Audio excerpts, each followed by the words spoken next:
예, 안녕하십니까. 저는 부천세종병원 심장내과 장덕현입니다. 오늘 저는 그 협심증, 그러니까 심장혈관 질환에 대한 주제로 여러분께 설명을 드리려고 합니다. 이 심장은 이렇게 심장을 먹여 살리는 혈관을 관상동맥이라고 하는데, 이제 심장 위에 이렇게 왕관처럼 씌워져 있다고 해서 저희가 이제 관상동맥이라고 얘기를 합니다. 이러한 관상동맥은 우측 관상동맥과 좌측 관상동맥 크게 두 가닥으로 나뉘어서 이렇게 심장혈관을 이렇게 심장을 에워싸서 심장에 혈액을 공급하는 혈관을 얘기를 하게 됩니다. 그럼 이러한 협심증이나 심근경색이 과연 어떠한 질환인가 이렇게 보시게 되면은 이렇게 처음에 사람이 태어나면 건강한 혈관 상태로 이렇게 태어나게 됩니다. 근데 나이가 들고 이제 노화가 진행됨에 따라 노화가 진행되는 이유는 단순한 나이뿐만 아니라 여러 가지 고혈압, 당뇨, 고지혈증, 기타 등등 여러 가지의 원인들이 있겠는데, 그러한 원인들과 이제 노화가 복합적으로 작용을 하게 되면서 이렇게 협심증이 발생을 하게 됩니다.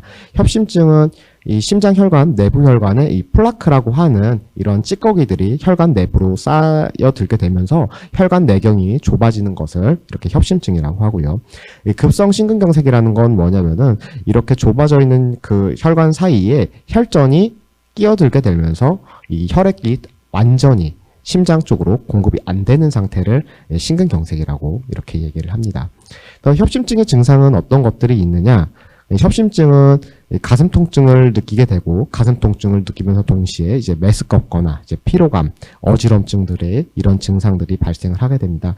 중요한 거는 이제 협심증이 언제 발생을 하냐가 가장 중요한데, 협심증이 발생하는 시기는 운동시 통증, 즉 가만히 있을 때는 통증을 느끼지 못하지만 달려가거나 아니면 무거운 물건을 든다거나 아니면 운동을 한다거나 이럴 때 통증을 느끼게 되고, 쉬면서 한 5분에서 10분 정도 안정을 취하면 통증이 사라지게 됩니다. 이게 전형적인 협심증의 증상이고, 또 다르게 발생하는 걸로는 주로 협심증은 이제 아침에 일어났을 때, 새벽에 찬바람 맞았을 때 이러한 가슴 통증을 느끼는 경우도 협심증의 증상 중 하나라고 보시면 될 것 같습니다. 그러면 가슴 아픈 게 이제 전부 다 이제 심장 통증이냐, 이거에 대한 이제 구분이 필요한데, 가슴이 아프다고 다 이제 심장에 문제가 있는 건 아닙니다. 이제 가장 많이 보게 되는 거는 환자분들이 병원에 오셨을 때 가슴 아픈 이유로 가장 흔한 이유는 이제 늑연골염, 그러니까 흉부 근골격계 질환입니다. 이제 뼈나 근육 또는 이런 연골들에 무리가 생기면서 이제 통증이 생기는 경우가 이제 가장 흔하게 되고, 이제 그 다음으로 흔한 건 이제 역류성 식도염이나 소화성 궤양 질환, 이제 위장관 질환들이 그 다음 흔하게 이제 발견이 되게 됩니다. 그 외에도 이제 심장 통증을 그러니까 심장 통증이 아닌 흉통을 발생할 수 있는 원인에는 이제 기흉, 흉막염, 그리고 폐질환들도 이제 흉통을 발생을 할 수 있고, 이제 협심증이랑 심근경색이 이제 흉통을 일으키는데 이것만 이제 심장 통증에 해당하게 됩니다. 그 외에도 이제 스트레스, 흔히 말하는 화병이라고 하는 이런 것들도, 스트레스 질환도 이렇게 가슴의 답답함을 느끼실 수 있기 때문에 이러한 여러 가지 이 질환들을 구분을 해야 됩니다.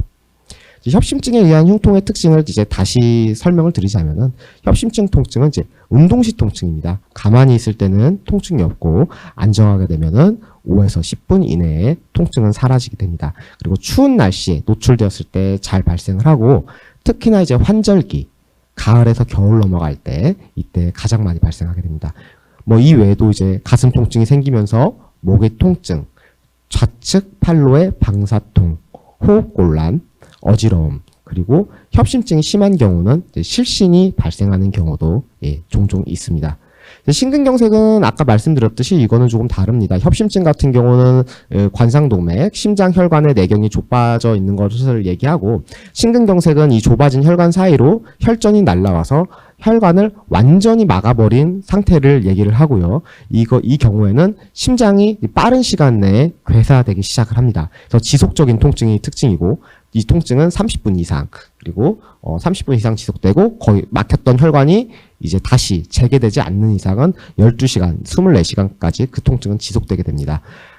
통증의 특징은 갑자기 발생하게 되며 안정시에도 사라지지 않고, 이제 혈압이 떨어지고 의식 저하가 같이 발생할 수 있어서, 심근경색 같은 경우는 정말 이제 시간이 급한 질환이고 빨리 응급실로 가셔서 치료를 받아야 되는 질환 중에 하나입니다.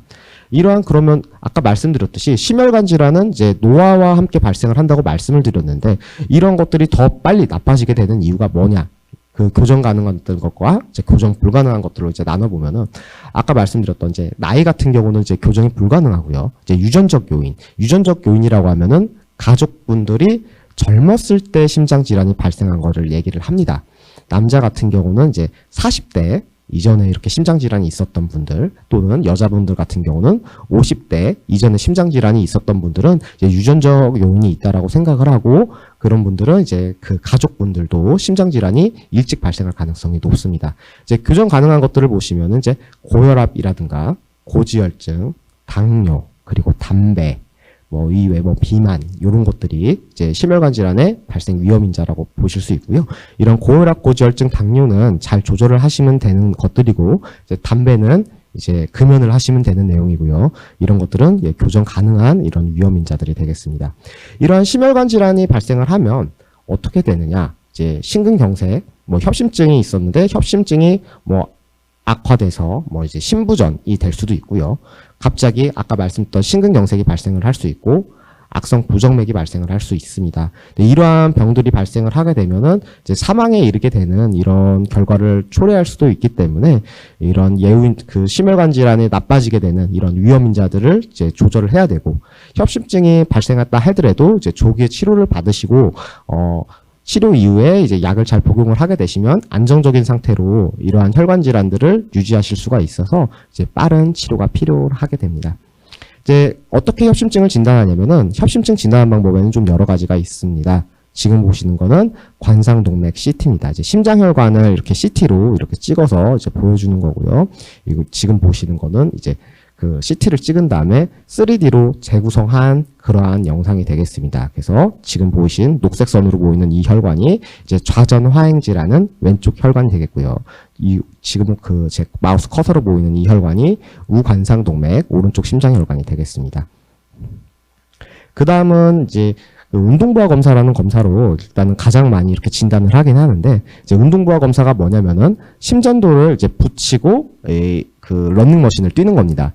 심전도를 붙이고 러닝머신을 뛰는데 아까 협심증은 이제 운동시 통증이 발생을 한다고 말씀드렸죠. 그래서 이제 러닝머신을 뛰면서 통증이 발생을 하는지를 보고요. 이게 첫 번째고 또 한 가지는 이 통증이 발생을 하면서 이제 심전도가 변하는지 여부를 봅니다. 그래서 뛰는 단계에 따라 다르긴 한데 1단계, 2단계, 3단계, 4단계까지 이제 속도를 올려가면서 진행을 하게 되고요.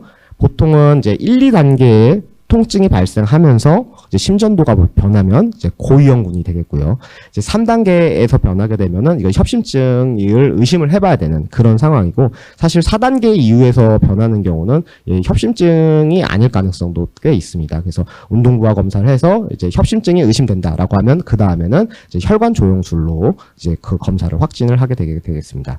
또 다른 진단 방법인데 요거는 핵의학 검사입니다. 스펙트 검사라고 해서 이제 주사를 맞고서 이제 심장에 혈관에 피가 안 통하는 부위가 있는지를 이렇게 확인하는 검사고요. 사실 스펙트 검사는 자주 시행은 하진 않고 주로 이제 콩팥이 나쁘셔서 이제 조영제를 쓰기 어려우신 분이라든가 아니면은 이제 활동이 어려우신 분들한테는 이렇게 스펙트 검사를 하게 됩니다. 즉 병원에 오시게 되면은 일반적으로는 이제 그러니까 본인이 활동이 가능하신 분 같은 경우는 운동부하 검사를 이제 시행을 하게 되고요. 이런 운동부하 검사가 어려우신 분들 같은 경우는 이제 관상동맥 CT나 아니면 이렇게 핵의학 검사를 진행을 하게 되는데 이제 보통은 이제 관상동맥 CT를 조금 더 많이 촬영을 하게 되고 이 콩팥이 안 좋으신 분들 같은 경우는 이제 조영제를 사용하면 콩팥이 더 나빠질 수가 있기 때문에 이렇게 핵의학 검사로 대체를 하기도 합니다. 이제 이렇게 만약에 이런 관상동맥 CT 또는 운동부하 검사 또는 핵의학 검사를 했는데 이제 심장혈관이 정말 이게 문제가 있는 것 같다라는 판단이 들게 되면 이제 확진을 위해서 이제 관상동맥 조영술을 이렇게 시행을 하게 됩니다. 지금은 이 관이 이 몸속으로 들어가서 지금 심장혈관을 직접적으로 찍는데 이렇게 찍어서 확진을 하게 됩니다. 그리고 이런 협심증이 진단되게 되면은 치료는 크게 이제 세 가지로 나뉘게 되는데 첫 번째로는 약물 치료, 두 번째로는 시술적 치료, 흔히 말하는 이제 스텐트를 넣는다고 이렇게 말씀을 드리고요. 세 번째는 이제 수술적 치료가 있습니다. 수술적 치료는 이제 관상동맥 우회술이라는 이제 흉부외과 수술을 얘기를 하게 됩니다. 이제 여기서 이제 잘 알아두셔야 될 게 약물 치료, 시술적 치료, 수술적 치료가 다 따로 있는 게 아니고요. 일단은 혈관이 나빠졌으면은 혈관이 나빠진 건 아까 말씀드렸던 대로 여러 요인들, 뭐 나이나 뭐 유전, 고혈압, 당뇨, 고지혈증 이런 요인들에서 혈관이 나빠진 거기 때문에 약물 치료는 필수적으로 다 들어가게 됩니다. 뭐 시술적 치료를 하시던 수술적 치료를 하시던 아니면 뭐 시술적 수술적 치료가 필요 없어서 약으로만 치료를 하겠다 하더라도 약물 치료는 기본적으로 전부 다 이제 선행하게 되어서 뭐 시술적 치료를 받는다고 약을 안 쓰는 것도 아니고요. 수술적 치료를 받는다고 약을 안 쓰는 건 아닙니다. 그러면 시술적 치료랑 수술적 치료를 이제 왜 하느냐 이렇게 생각하실 수 있는데 시술적 치료랑 수술적 치료를 하는 이유는 이 심장혈관이 너무 많이 좁아져 있어서 이거를 치료를 안 하면은 생명에 위협이 되기 때문에 이러한 시술적 치료나 수술적 치료를 하게 됩니다. 약물 치료를 한다고 해서 내 혈관이 노화된 혈관이 돌아오는 것은 아니고요. 이 노화된 혈관이 더 이상 노화가 되지 않도록 악화가 되지 않도록 유지를 시켜주는 거여서 이런 이 치료들은 이제 복합적으로 이렇게 치료를 시행을 하게 됩니다. 약물 치료는 심혈관 상태의 현 상태를 유지하고 협심증 증상의 조절을 하기 위해서 하는 거고요. 아까 말씀드렸듯이 시술적 또는 수술적 치료를 받는다 하더라도 약물 치료는 이제 필수적으로 그리고 지속적으로 이루어져야 합니다. 이제 여기 영상을 보시면은 이제 이 환자분 같은 경우 이제 심근경색 환자분인데요. 이제 관상동맥이고요. 여기가 좌관상동맥이고 좌관상동맥에 피가 이렇게 쭉 흘러나가야 되는데 여기서 완전히 막혀서 못 내려가고 있습니다. 여기 보이고요. 그리고 아래로 내려가는 이제 회선지는 지금 깨끗한 영상이 지금 관찰되고 있고요. 이렇게 이 좌전 하행지가 지금 막혀 있는 상황인데 이 좌전 하행지를 여기를 이제 중재적 시술로 이렇게 뚫게 되면은 혈관이 여기까지 예쁘게 밑에까지 내려가는 것을 이제 확인을 하실 수가 있습니다. 이게 스텐트 삽입술이고요. 이제 관상동맥 조영술에 대해서 이제 좀 더 자세하게 이제 설명을 드리겠습니다. 여기 보시면 지금 심장이 돌아가고 있는데 이 심장 지금 보시는 이 혈관이 이 좌관상동맥 이게 되겠고요. 그리고 지금 보이고 있는 이 혈관이 이제 우관상동맥이 되겠습니다. 이제 오른쪽 심장혈관과 이제 왼쪽 심장혈관. 뭐 물론 심장은 이게 뭐 오른쪽 심장혈관이 막히든 왼쪽 심장혈관이 막히든 그냥 가슴이 아픈 건 똑같습니다. 심장은 본인의 주먹만한 이런 장기이기 때문에 이게 왼쪽에서 나가던 오른쪽에서 나가던 심장이 가운데 있는 건 똑같기 때문에 통증 위치는 똑같이 발생을 하게 됩니다. 오른쪽 심장혈관과 이제 왼쪽 심장혈관을 검사를 어떻게 하냐면은 보통은 이렇게 팔에다가 많이 하는데 최근에는 여기를 이제 요골동맥이라고 합니다. 이 요골동맥에 이렇게 관을 집어넣게 되면요. 관을 집어넣어서 여기다가 철로 된 이 실을 이렇게 혈관 내로 이렇게 집어넣게 됩니다. 혈관 내로 집어넣은 다음에 혈관을 따라서 이렇게 관이 들어가게 되고요. 이 관을 통해서 들어간 다음 이 관에서 팔혈관을 따라 심장까지 이제 위로 올라가게 됩니다.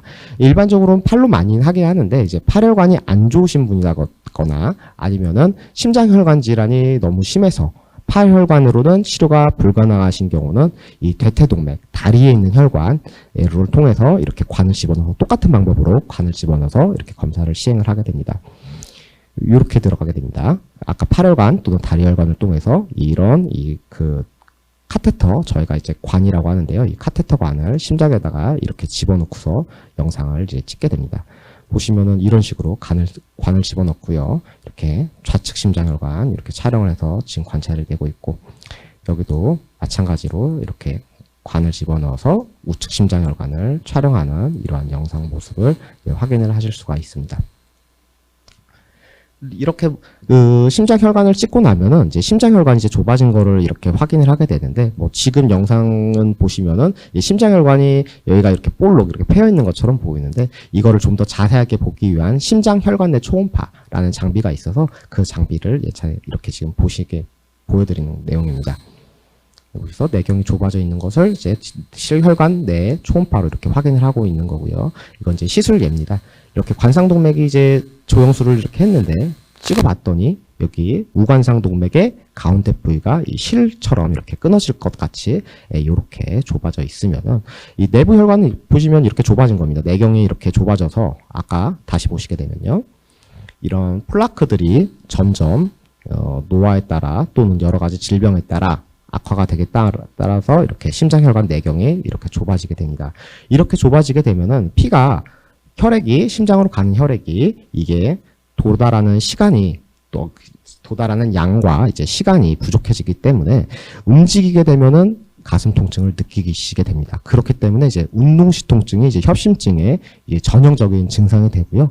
사실 뭐 협심증이 운동시 통증이 전형적인 증상이라고 하게 되지만은 이제 고령이나 여자분 또는 당뇨를 갖고 있으신 분들 같은 경우는 비특이적으로 또 통증을 말씀하시기도 합니다.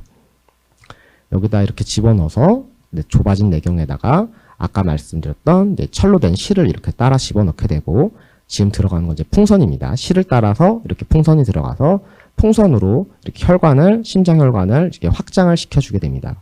확장을 시켜주면 이렇게 이 플라크들이 바깥쪽으로 이렇게 약간 밀려나면서 혈관 내경을 이제 확보를 하게 되고요. 혈관 내경을 이제 확보한 이후에 이 지금 들어가 있는 건 이게 스텐트입니다. 스텐트를 여기다가 이렇게 집어넣어서 더 이상 이제 다시 협착이 발생하지 않도록 이렇게 고정을 해주고 이렇게 치료를 이제 하게 됩니다. 이제 수술적 치료라고 하는 거는 이제 관상동맥 우회수를 얘기를 하게 되는데 이제 관상동맥 우회수라는 거는 이제 다른 혈관의 아래쪽 부위에 연결을 하는 것을 얘기를 하게 됩니다. 그래서 주로 저희가 이제 그 뇌선동맥이라고 해가지고 이제 그 어깨 쪽에서 이제 가슴 쪽으로 내려가는 내흉동맥, 가슴 쪽으로 내려가는 이 혈관이 있는데 이 혈관을 잘라다가 이 심장혈관의 가운데가 붙이게 되는 것을 관상동맥 우회수라고 합니다.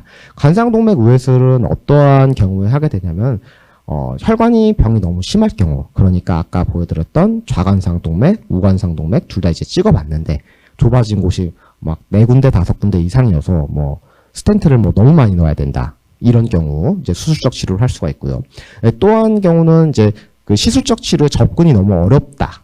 시술적 치료를 하려고 했더니 뭐 혈관이 뭐 너무 딱딱하고 아니면 뭐 모양이 너무 안 좋고 뭐 기타 뭐 여러 가지 이유에 의해서 시술적 치료가 어려울 때 이제 수술적 치료를 하기도 하고요. 그리고 뭐 다른 이제 동반 질환이 너무 많아서 이걸 혈관을 뭐 이렇게 스텐트 시술을 하더라도 재발의 위험성이 높을 것 같다. 그럴 경우도 이렇게 관상동맥 우회수를 하게 되겠습니다. 일단 시술적 치료랑 수술적 치료의 가장 큰 그 차이를 말씀드리자면 일단은 시술적 치료는 이렇게 뭐 조그마한 관을 집어넣어서 치료를 하기 때문에 이제 몸에 이제 흉터가 남는 거나 이런 것이 없고요. 시술적 치료는 이렇게 뭐 피부나 이런 데를 절개를 하지 않기 때문에 회복이 빨라서 보통 하루 이틀 정도면 치료를 하고 퇴원을 받게 되십니다. 이제 수술적 치료 같은 경우는 이 심장혈관을 연결하게 되려면은 결국에는 이 가슴을 열어서 여기 있는 뭐 복장뼈라든가 갈비뼈를 이제 드러내고 이걸 연결해야 되기 때문에 좀 시간이 좀 오래 걸리고 그리고 회복 기간도 2주 이상 걸리는 그러한 그 치료가 되겠습니다. 네, 제가 준비한 내용은 여기까지고요. 경청해 주셔서 감사드립니다.